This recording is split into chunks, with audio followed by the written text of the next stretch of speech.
Well, hello and welcome back to Real Beauty A to Z. All things beauty, but from the inside out. Well, since last week, I hope you took me up on the challenge, and I truly hope that you have been taking an opportunity to listen to the words that you have been speaking out of your mouth. When you get an opportunity, feel free to put in the comments how that's been going, and hopefully it's been going pretty well. Today, I want to talk a little bit about deception.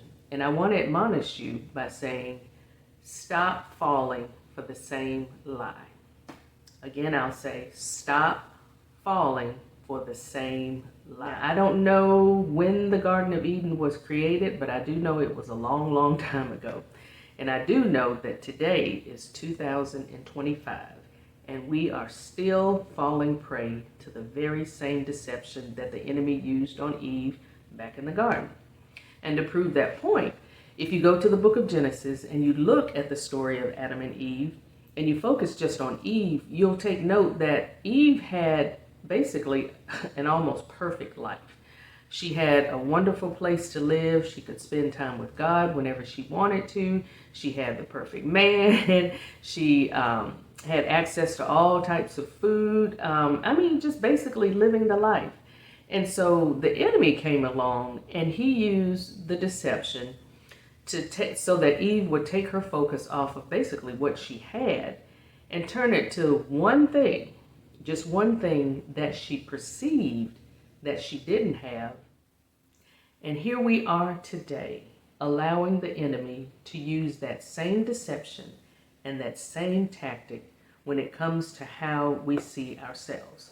And I wrote this down just so I could make sure I conveyed it the way that I was thinking. Comparison is a tool that the enemy uses that gets us to focus more on what we think we don't have and need instead of celebrating all that we do have and possess right now. And I'll say that again. He gets us to focus more on what we think we don't have and need instead of celebrating all that we do have and possess right now. We have to be really careful, especially in today's culture. We are bombarded day and night with images, highlight reels of other people's lives and what we think that they're achieving, what they're amassing, and all of that. And if you're not careful, you can start to compare yourself and think, well, I'm not quite there yet, so this is something that I need to strive for. And I can't necessarily move out on the calling or the gifting that God has given me because I need to wait until I get to a certain status. No, that's the deception, and we need to stop falling for it. The world is full of clones, and we need you to come forward and step up with your unique calling and your unique giftings. People are waiting. They're waiting on you. I like to use that analogy, especially when it comes to how we perceive ourselves.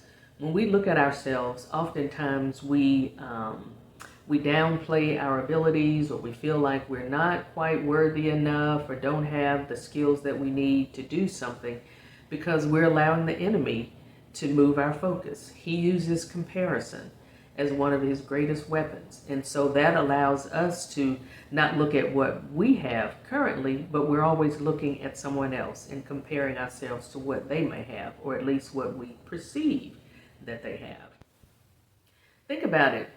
Some of us are stuck because we're thinking that we need to be like, look like, and act like someone else, when all along the uniqueness that you carry is what someone else needs to speak to them.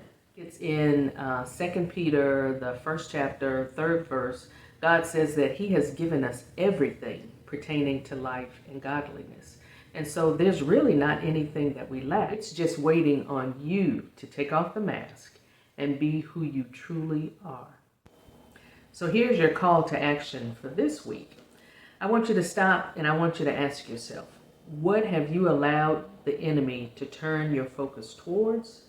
And what is it that you need to turn back to and appreciate right now, especially when it comes to how you perceive yourself? Have you allowed him to focus you in an area for something that you think you need? You already have everything that you need. You are already more than enough. All you need to do is accept it. So if you're feeling bold enough, put it in the comments. Let's talk about it. Let us know what it is or the area that you may be dealing with. And then if you know somebody that is dealing with the same type of situation, share this with them. Maybe this will be an encouraging word and get them at least on the right track. Until you see my face again next week, have a good week.